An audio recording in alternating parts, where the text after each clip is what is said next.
Professeur Didier Raoult, où en est la circulation du virus? Quelle est la cinétique de l'épidémie actuellement?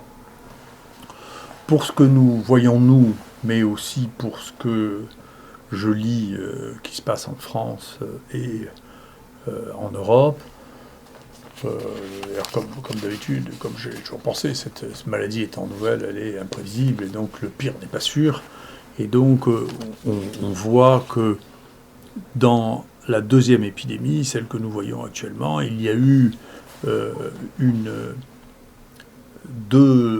poussées épidémiques qui pour nous correspondent à des variants nouveaux. On vient d'ailleurs d'avoir notre première publication sur les réinfections avec deux variants nouveaux, le variant de la première épidémie et un variant de la deuxième épidémie qui s'appelle le 4, qui est celui qui circule le plus actuellement. Et donc la première bosse que l'on voit ici, c'était essentiellement ce qu'on a appelé le variant Marseille 1. La deuxième bosse que l'on voit essentiellement, c'est ce qu'on appelle le variant Marseille 4, qui chacun fait leurs épidémies, font leur épidémie, et donc amène au fait qu'on ait plusieurs sauts comme ça, et qu'on ait quelque chose qui est plus en taux ondulé qu'en courbe de Gauss, comme on avait l'habitude de le voir quand il y a un seul virus qui circule. On voit qu'il y a toujours un décalage entre le nombre de cas dépistés, le nombre de cas hospitalisés et le nombre de cas en réanimation. On avait calculé qu'il y a 8 à 9 jours de décalage entre le diagnostic et la réanimation. Quand les choses se font, le diagnostic se fait suffisamment tôt. Et donc, en réanimation, les hospitalisations n'augmentent plus, en hospitalisation non plus, et en nombre de diagnostics qui sont réalisés, ça diminue. Sur l'observatoire que nous voyons, donc on a plutôt l'impression que la situation s'améliore.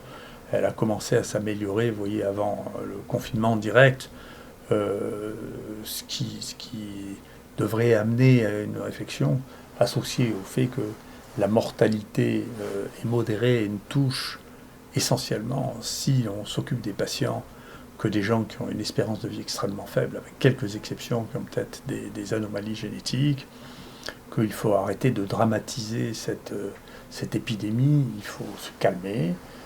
Moi, je suis très étonné de voir cette excitation, cette peur généralisée. Je dis depuis le départ que ce qui m'inquiète, c'est la peur.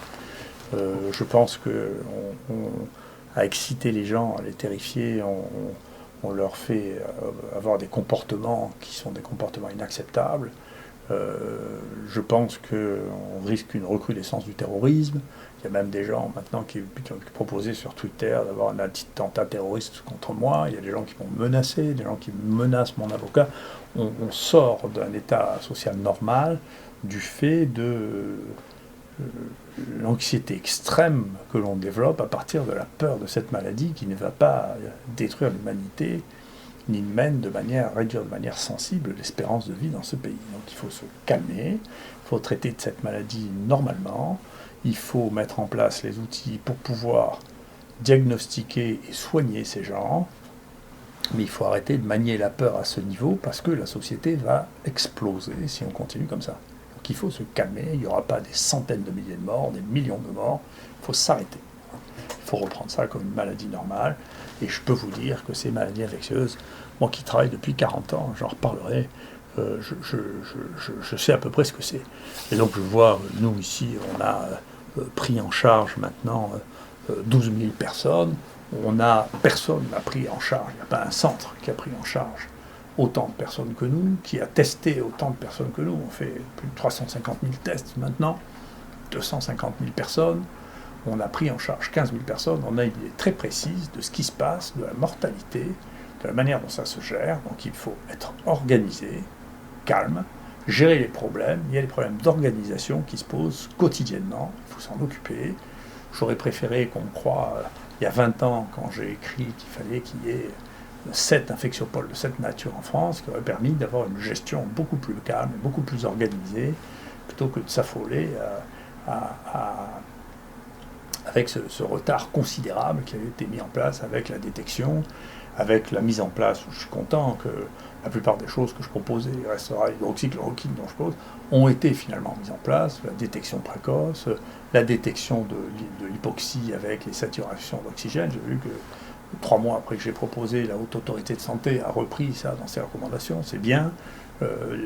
La gestion des troubles de la coagulation, on a encore des embolies pulmonaires 1 fois par semaine qu'on détecte précocement en faisant des tests biologiques chez des gens, y compris qui apparaissent asymptomatiques. Donc ça, c'est de la prise en charge médicale, et c'est avec cette prise en charge médicale qu'on fait tomber la mortalité. Et nous, les données préliminaires qu'on a sur les gens qu'on a vus en hôpital de jour sont de l'ordre de 0,6 pour 1000 de mortalité. Ça nécessite à être consolidé comme données, mais ça veut dire que si on s'occupe des gens entièrement très tôt, eh bien, ce qui se passe, c'est que la mortalité atteint un taux extrêmement faible parce qu'on s'occupe des gens. Donc, le vrai problème, c'est celui-là. Le vrai problème, c'est maintenant de raison garder, de mettre en place, au fur et à mesure que la connaissance sur cette maladie augmente, les moyens qui permettent de détecter les gens. Cliniquement, les gens qui sont positifs, souvent quand ils sont jeunes, ne sentent plus les odeurs et s'en rendent très bien compte. Les sujets qui sont plus âgés doivent être traités parce que chez eux, ce signe, malheureusement, très précieux et moins fréquent, et ils doivent être pris en charge. Il y a un certain nombre de choses à faire, mesurer leur saturation en oxygène, ils peuvent acheter petite prise d'oxygène dans les pharmacies, ça ne coûte pas très cher, et surveiller ça, et quand on a l'oxygène qui est en dessous de 80, je dis la même chose que la chaise, qui est d'accord avec moi maintenant, très bien. Mais quand on a moins de 95, eh bien, il faut aller à l'hôpital, se faire prendre en charge tout de suite, parce que c'est en dessous de 95, les choses peuvent aller très vite, et on peut se trouver très très vite en réanimation, et là, le pronostic est moins bon. Donc voilà, tout ça, c'est de la médecine, il faut revenir à la médecine, il faut arrêter de s'affoler, il faut arrêter de crier qu'on va tous mourir, parce que ça excite les gens, c'est de plus en plus dangereux, c'est de plus en plus difficile, les gens pètent les plombs, les gens qui sont fragiles nerveusement explosent, il ne faut pas le faire. Voilà. Il ne faut pas vivre dans la terreur, c'est pas bien, il faut revenir au calme, d'accord, et il faut revenir, je vous assure, on a vu plus de gens que tout le monde, moi je n'ai pas attrapé le Covid, je ne fais pas de prophylaxie, je me lave les mains 100 fois par jour, je ne suis pas mort, et pourtant je fais partie des groupes à risque, j'ai plus de 65 ans. Voilà. Donc, et j'ai pas peur, pas une seconde. Voilà. Donc il faut arrêter, et je pense que c'est dans ces circonstances qu'effectivement, je vois maintenant des collègues qui m'insultent, enfin je ne pourrais pas imaginer, des amis d'internat, des gens que je connais depuis 35 ans, qui racontent des horreurs sur moi, mais je ne comprends pas d'où ça sort, simplement parce que ce niveau de tension est devenu, on a l'impression qu'on est dans un enjeu, on revient à l'époque que j'ai connue avant 68, des chiens anticommunistes contre des salauds de capitalistes, enfin, les salauds de communisme, et cette passion à ce point-là est déraisonnable, c'est du soin, de la médecine, il faut revenir à, on s'occupe des gens, on les soigne, la passion doit être étrangère à ça. Que pensez-vous de la décision de l'Ordre des médecins des Bouches-du-Rhône de déposer votre dossier à la Conseil de discipline ? Écoutez, encore une fois, je pense que ça rentre, c'est multifactoriel, ça rentre dans il y a un combat qui s'est dressé à Marseille entre les non-universitaires contre les universitaires, sûrement une partie de l'histoire. Il y a cette espèce de tension extraordinaire qui s'est située entre les uns et les autres, en partie parmi les gens qui ont porté cette plainte. Il y a beaucoup de gens qui, je pense, ont été très, très vexés que l'on dise que leur financement par Gilead avait influencé très profondément leur jugement, qui sont irrités, probablement la SPILF, qui est très financée par Gilead et qui n'accepte pas qu'on dise que c'est un conflit d'intérêts. C'est possible. Ensuite, si vous voulez, je crois que pour mettre les choses en perspective, aussi, il y a un temps pour tout et il y a plusieurs échelles de temps. L'échelle de temps des gens qui croient avoir le pouvoir et l'autorité scientifique, ce qui est un peu risible.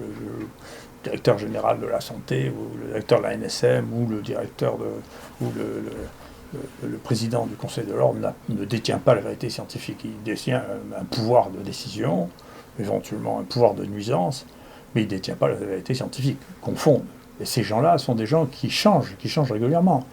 Et donc c'est très, très intéressant. Vous voyez, l'ancien président du Conseil de l'Ordre à Marseille était un ami à moi. Bien sûr, cette histoire a été classée sans suite. Les autres ont changé, ceux-là ont décidé. Vous voyez, tout ça ne dépend pas de moi, dépend des gens qui ont été élus, qui aiment ce que je suis ou qui n'aiment pas ce que je suis. Donc je suis la quintessence de l'universitaire. Pour l'instant, c'est pas très aimé par ce conseil. C'est la vie.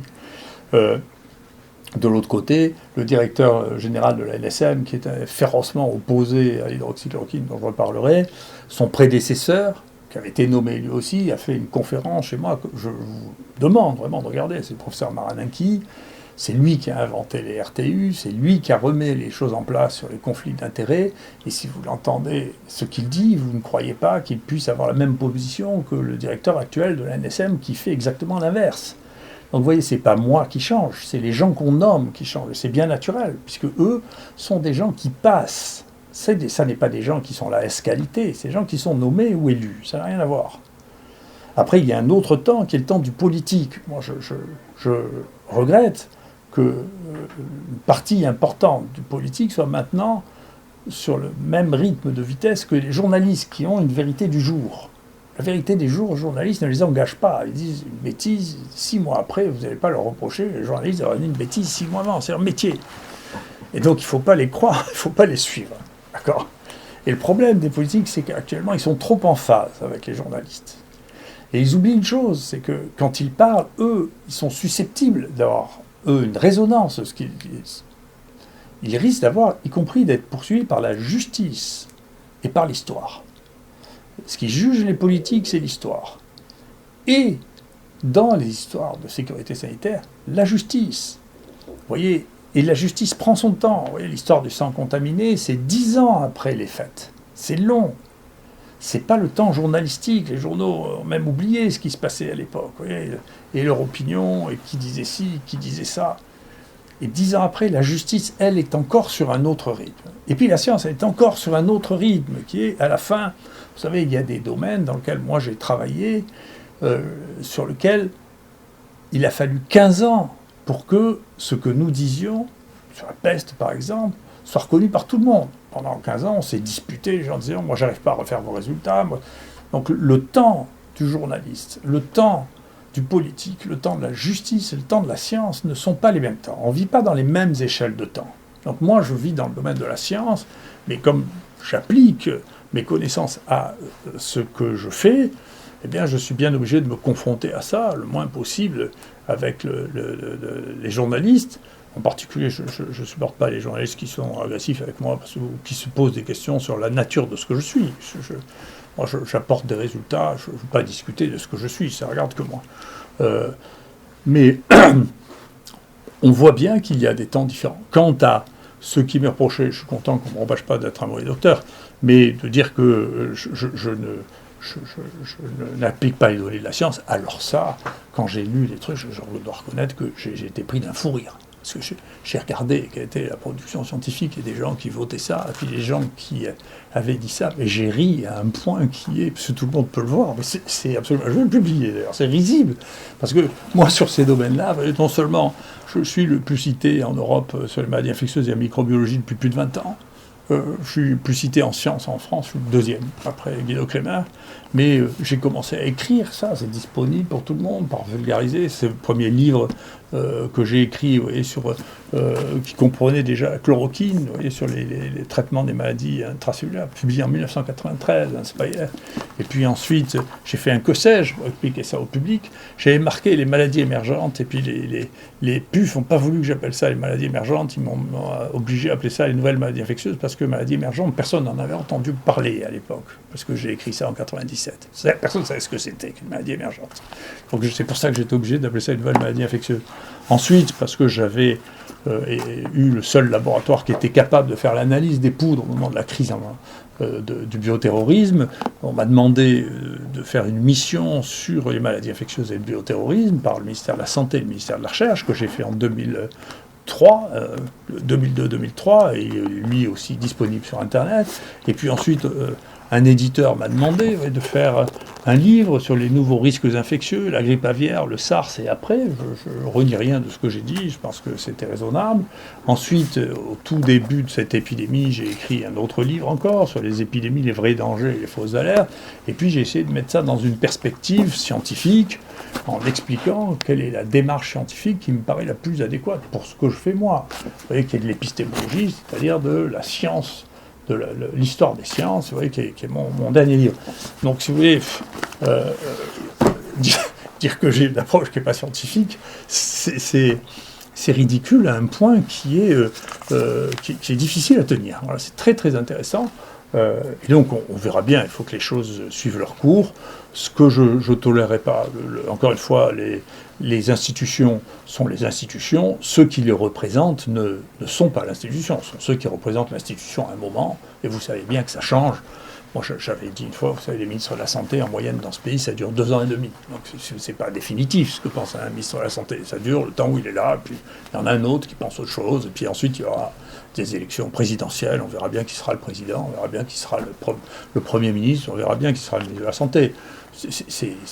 Et c'est pareil pour le Conseil de l'Ordre, il y aura des élections, peut-être ça donnera un enjeu de l'élection, de savoir si maintenant on peut se servir du Conseil de l'Ordre pour empêcher les gens de parler, c'est une vraie question. Le Conseil de l'Ordre est là pour régler les problèmes déontologiques entre les médecins. Moi je ne me dispute pas avec les médecins, à la différence des autres, j'insulte pas personnellement les gens, ni sur Twitter, ni à la télévision.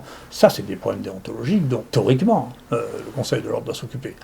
Après, le Conseil de l'Ordre n'est pas là pour me faire taire. J'ai essayé une première fois de me faire taire, c'est plus difficile de me faire taire, en particulier parce que ce que je fais, ça n'est que transmettre les résultats de ma connaissance, et que comme universitaire, bien sûr, c'est non seulement mon droit, mais c'est mon devoir. Et je continue à le faire. De toute manière, je ne vois pas comment le Conseil de l'Ordre pourrait m'empêcher de parler. Voilà, et donc je pense que ce sont les éléments qui devraient éclairer les uns les autres.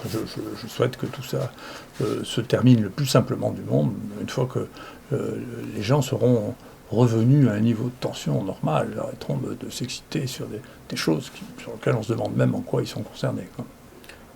Où en est-on sur le plan du traitement du Covid ?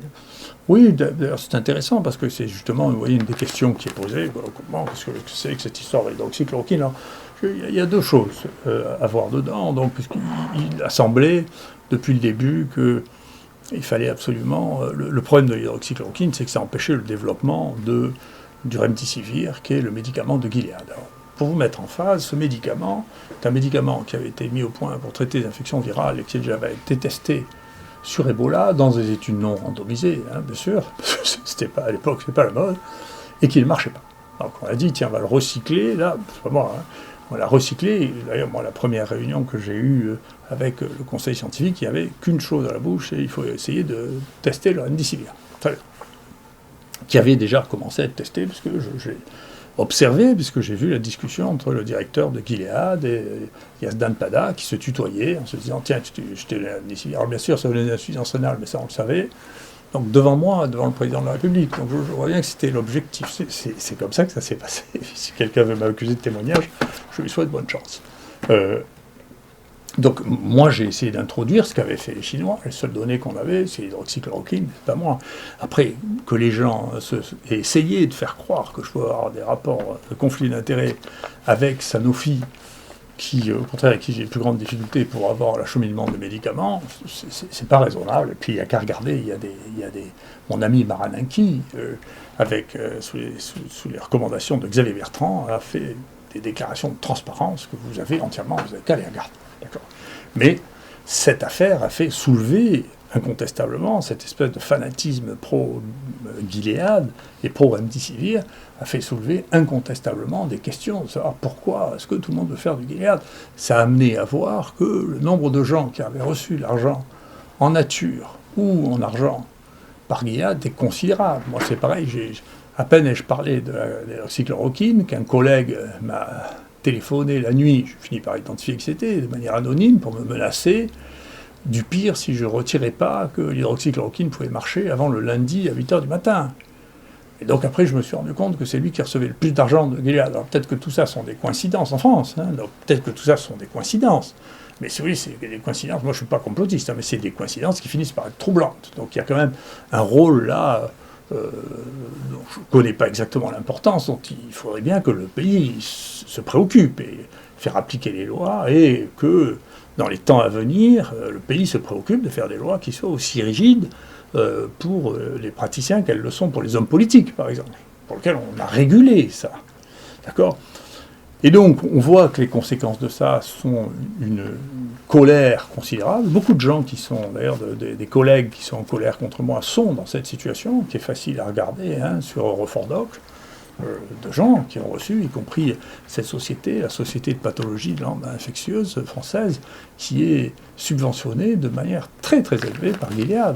Et vous savez, ceux qui disent « Oh non, non, mais c'est juste de la bienveillance », tout ça, ils oublient cette réflexion de Milton Friedman, qui est un prix Nobel d'économie, qui dit il n'y a pas de repas gratuit. Ne croyez jamais quelqu'un qui vous invite à dîner n'a rien à vous demander en échange. C'est pas vrai. Alors quand là, c'est pas vous inviter à dîner, mais c'est vous donner des sommes pareilles, c'est qu'il attend quelque chose en échange, et il l'a eu.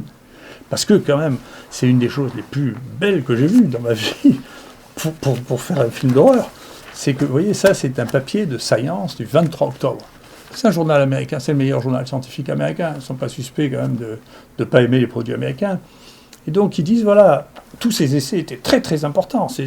Tous ces essais, on sait depuis février que ça ne marche pas, le remdesivir. Mais là, c'est octobre. Hein. Ils disent, voilà, tous ces essais sont très importants parce qu'ils ont enfin montré que le remdesivir ne marchait pas quand même. Hein. Donc ça, c'est en octobre. Et en octobre, le même mois, la Commission européenne achète pour 1 milliard de remdesivir. On sait que ça ne marche pas. Et le remdesivir, pour mettre ça en perspective, c'est un produit qu'on donne par voie intraveineuse.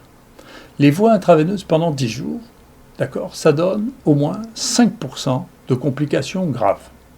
Thrombose, peut-être encore plus dans cette maladie dans laquelle on a des troubles de la coagulation, septicémie. Alors, on ne fait pas une perfusion pour rien.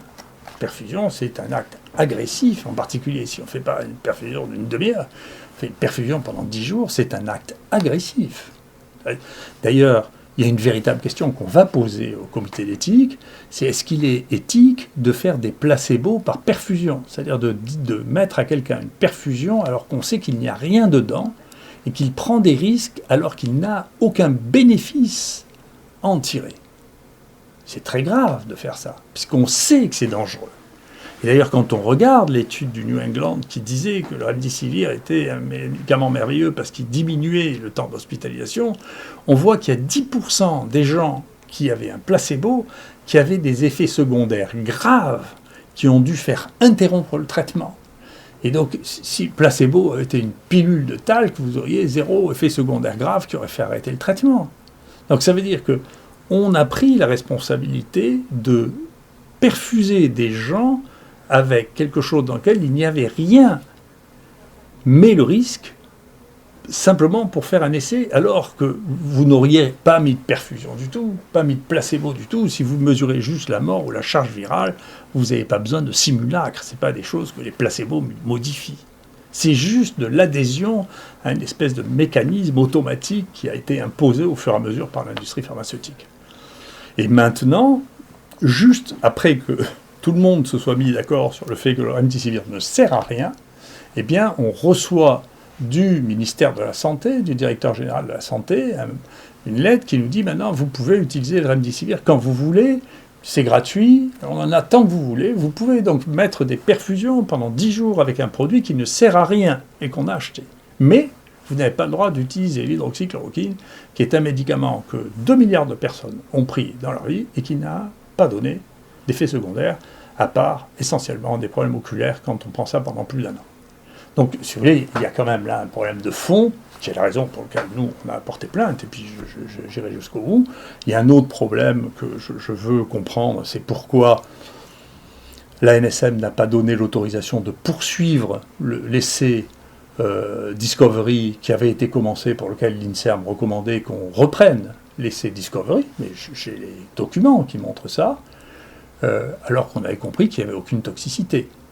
Donc, il y a un vrai problème de l'obsession du remdesivir, qui a tourné une contre-obsession contre l'hydroxychloroquine, et qui, nous, encore une fois, on a traité, je ne sais pas combien, maintenant, 10 000 personnes avec l'hydroxychloroquine, on n'a rien vu du tout. Enfin, on le savait, il y a 2 milliards de gens avaient pris ça. Moi, j'ai pris la chloroquine quand j'étais petit en Afrique. Si d'ailleurs une espèce d'un de mes collègues dit c'est affreux, j'ai convaincu les Africains de prendre de l'hydroxychloroquine, les Africains, d'abord, c'est honteux de penser que les Africains ne pensent pas par eux-mêmes. C'est les gens. Celui qui a dit ça n'a pas le niveau de Muyumbe, qui a à la fois éradiqué la variole dans son pays, découvert Ebola, qui maintenant est en prise, en lutte avec, parmi les plus grandes épidémies, le choléra, Ebola. qui est une star de la science mondiale. Il n'est pas du niveau de Mboup, qui a participé à la découverte et à la prise en charge de l'infection par HIV2 au Sénégal. Il n'a pas le niveau de publication de Cher Sortna, qui fait partie de notre unité au Sénégal. Donc cette vision-là, c'est une vision de Tintin au Congo. Là, non, mais il faut arrêter. C'est pas Tintin au Congo, c'est fini, c'est une autre époque, ça, c'est les années 20, c'est fini. Il ne faut pas faire ça. Il ne faut pas dire, écoutez, les Africains ne sont pas capables de décider par eux-mêmes, c'est Didier Raoult qui est... Je ne suis pas Tintin, et on n'est plus à Tintin au Congo, là.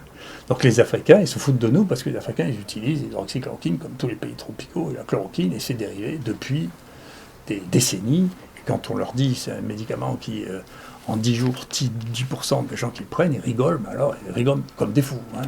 Donc il faut faire attention, là encore, pas se laisser emporter par ces folies, là, ces passions, et rester à un niveau raisonnable. Parce qu'on a dépassé là, les niveaux raisonnables. Et là encore, une fois, à partir du moment où moi je suis mis en cause de manière nominale, bien sûr je porterai plainte, et vous savez, ces plaintes dureront le temps qu'elles dureront. Mais ça, c'est vraiment des phénomènes qui sont à la fois racistes et diffamatoires, enfin, qui ne sont pas acceptables. C'est absolument pas acceptable. Donc voilà où on en est. Il y a, encore une fois, je confirme, quoi que disent un certain nombre de journalistes mal informés, qu'il y a à peu près 4,5 milliards de gens qui vivent dans des pays dans lesquels c'est recommandé ou accepté de traiter le Covid par de l'hydroxychloroquine, et qui ne sont pas plus bêtes que nous. Il faut arrêter, c'est du racisme brutal. Hein.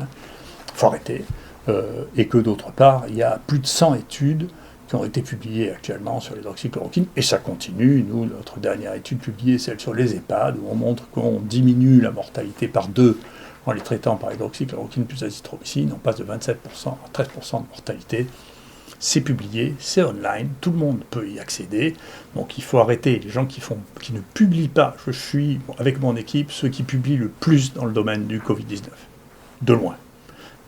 Ceux qui sont derrière nous, l'équipe qui est derrière nous, c'est l'équipe des jeunes de RL qui est très dynamique, parce que cette histoire d'anosmie a bien entendu mobilisé les énergies et qu'ils représentent l'avenir. Ces gens sont jeunes, dynamiques, pleins de jus, et sans a priori, ils sont en train de découvrir une partie de l'atteinte des nerfs olfactifs, ce qui nous permettent de sentir les odeurs, et gustatifs, ceux qui nous permettent de reconnaître les goûts. Ils font un travail magnifique et merveilleux. Et ils publient, bien sûr. La science, c'est pas de parler à la télévision. La science, c'est de faire des publications dans les meilleurs journaux. Et nous, je peux vous dire, on a publié dans tous les meilleurs journaux de maladies infectieuses. 100%. Donc, il faut arrêter. Il y a ceux qui font de la science, ceux qui, à un moment ou à l'autre, s'autorisent ou pensent qu'ils ont une autorité qui les autorise à dire la science, mais la science ne se fait pas comme ça n'est pas la pratique scientifique, et ça n'est pas le temps scientifique. Le temps scientifique, il est sédimenté par la réalité de la production scientifique vérifiable, et pas autre chose. Et pour finir, de manière à ce que un certain nombre de calomnies qui se diffusent, pas officiellement, parce que je pense que les gens ont raison de se méfier, bien sûr, nous allons faire ce que la plupart des gens ne font pas, nous allons mettre à disposition pour toutes les équipes scientifiques qui voudront notre première énorme étude sur 3700 personnes pour que les gens puissent aller regarder toutes les données, y compris fouiller des données que nous n'avons pas fouillées, vérifier nos données, parce que bien sûr, nous, ce qu'on veut, c'est que ce que l'on dit soit vrai, parce que le principe de la science, surtout à mon âge, je fais 3500 publications, je ne vais pas m'amuser à faire des publications fausses, je ne vois pas très bien le bénéfice que j'en tirais, c'est idiot. Donc ce qu'on veut, c'est que ce qu'on dit soit vrai et stable dans le temps, c'est ça qui m'intéresse. C'est l'avenir qui m'intéresse, c'est pas aujourd'hui que les uns et les autres soient en colère, ça m'est égal. Donc, encore une fois, il faut se calmer, il faut revenir à la raison, il faut laisser la place à la science, de la science aux scientifiques, aux gens qui font de la science, praticiens de la science, la médecine aux praticiens de la médecine, d'accord, il faut se calmer, il faut ramener tout ça à un niveau de tension qui soit raisonnable, parce que je trouve que les signes que je vois associés maintenant à cet état de tension sont inquiétants. Donc c'est pas l'épidémie, moi, qui m'inquiète, hein, c'est l'état de tension de la société qui est trop stimulé, trop inquiète. Et c'est ça qui m'inquiète beaucoup plus. Je suis beaucoup plus inquiet, pas mature, inquiet, qu'il y ait des gens qui commencent à écrire qu'il faut envoyer une voiture bélier pour me tuer, que j'ai peur de mourir de Covid. Hein. Donc il faut faire attention, il ne faut pas manipuler trop la peur des gens. Il ne faut pas le faire, c'est très dangereux. Merci beaucoup.